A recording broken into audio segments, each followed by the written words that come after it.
Shalom Aleichem, everyone. We find ourselves the last Shabbos of the year, Tavshin Ches, Parashat Nitzavim.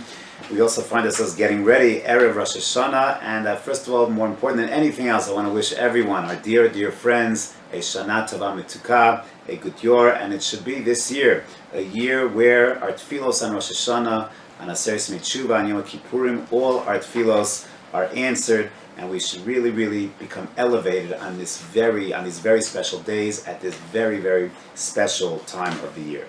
So we're in Parashat Nitzavim. Parashat Nitzavim tells us of the mitzvah that is paramount on our minds during this time of the year, and that is, of course, the mitzvah of tshuva. And the pasuk tells us in Parashat Nitzavim, "V'shavta ad Hashem Elokecha," which, according to many mefarshim, is the affirmative mitzvah saseh of tshuva. "V'shavta ad Hashem Elokecha v'shamata bekolo." We find that the Gemara in Rosh Hashana has a very striking comment. It tells us what's our attitude on Rosh Hashana. How do we approach Rosh Hashana? And the Mishnah gives us a very striking and unusual terminology. The Rosh Hashana, Kol Ba'ei Ha'olam Ovrim Lefanav Kivnei Maron. On Rosh Hashana, all the entire world walks in front of Hashem, Kivnei Maron. Problem is, what does Kivnei Maron mean? Not entirely clear. So the Gemara asks, "My Kivnei Maron." What does Kivnei Maron mean? And the Gemara gives three alternative interpretations. What does it mean, Kivnei Maron? Hacha Targima, one pshat, Kivnei Imrana. And this is referring to a shepherd who counts his sheep. He has a whole big flock of sheep, and they walk beside him one by one. He labels them. He puts a red mark on them as he counts his sheep. That's pshat number one. Kivnei Maron, Kivatnei Marana, as the sheep of a flock. Reish Lakish Amar, Kima'alos Beis Maron. What does that mean, Kima'alos Beis Maron? When a person, Rashi explains, when a person is traveling and is, let's say, in the mountains, and there's a very narrow mountain pass. Two people can't walk through that mountain pass side by side, so there's a group of hikers who go on a tiyul. You have to go ahead and traverse that path one person at a time. And the last pshat, kechayalos, Amar Shmuel, kechayalos shel Beis David.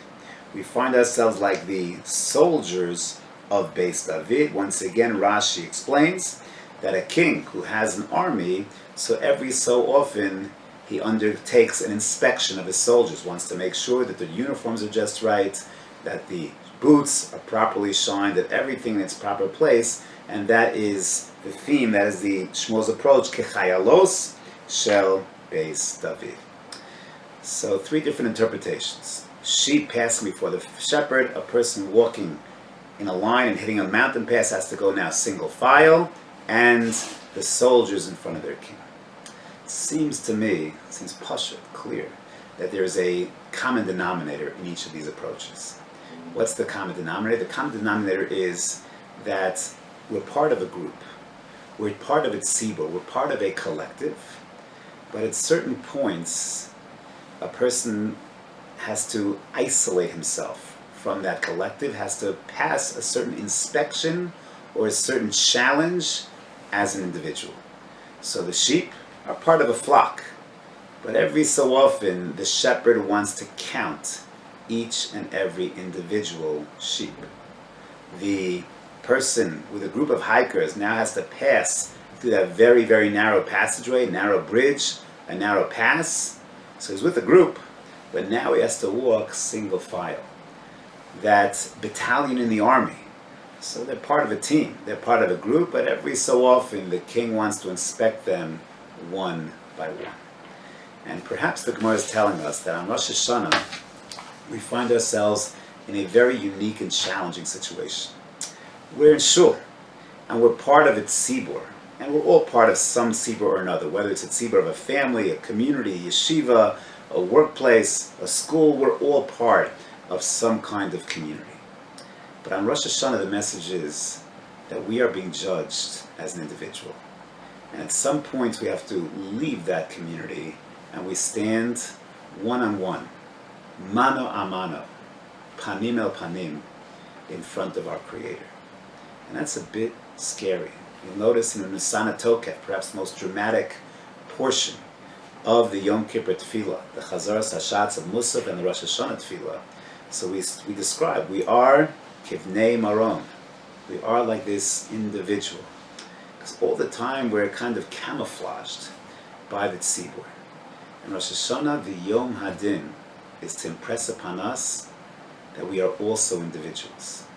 And we have to appreciate that stance, especially during modern times, and certainly on Rosh Hashanah. We'll find ourselves in shul. And we're going to be part of a shul that's going to have 200, 300, 500 people. And it's very, very easy to kind of just get stuck as part of the shul. And my pace in davening is the same pace as everyone else's. And perhaps sometimes, especially when you're in a yeshiva with teenagers, everyone's a little bit looking over their shoulder. They perhaps don't want to get too into it. So the message of this Gemara is, you're standing as an individual. Sure, you're part of a minyan. Sure, you're part of a tzibur. But there's times where you should see yourself, it's me and Hashem. And you need to see yourself as being involved in a lonely judgment. The blast of the shofar is a very personal blast.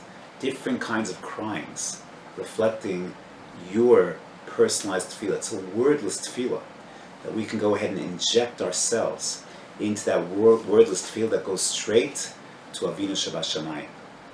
Today we live in a world where even when we're by ourselves, we're very, very much connected. Facebook, Twitter, we're always looking for another like, another follower. We're never really by ourselves. And perhaps the message that Chazal want to tell us is, take some time out. Realize that your judgment on this day, V'shavta ad Hashem Elokecha, is b'lashon yachid. It's a solitary judgment. We need to be able to look at ourselves and have that relationship, mano a mano, with Hashem. But also, there's a great value in sometimes pulling back. We are so connected to the world out there in so many different ways. And there's no such thing anymore as daytime and nighttime, day and night. We're living a 24/7 life of connectivity. And sometimes it's really, really healthy. If you want to get back to your true essence, your most authentic self, is to see yourself kibnei maron, is to see yourself for who you are, not for your likes, not for your followers, not for what the community expects, but to get back to your most authentic self. And that's really the cry of the shofar. That's the call to tshuva. That's the call to be you, to be an individual, to be yourself. It's a very, very unique challenge today. And it's a very, very special mission that we have on these days of Rosh Hashanah, Aseret Tshuva, Yom Kippur, is to really go ahead and be true to ourselves, take advantage of this lonely judgment, and find out what you're really all about.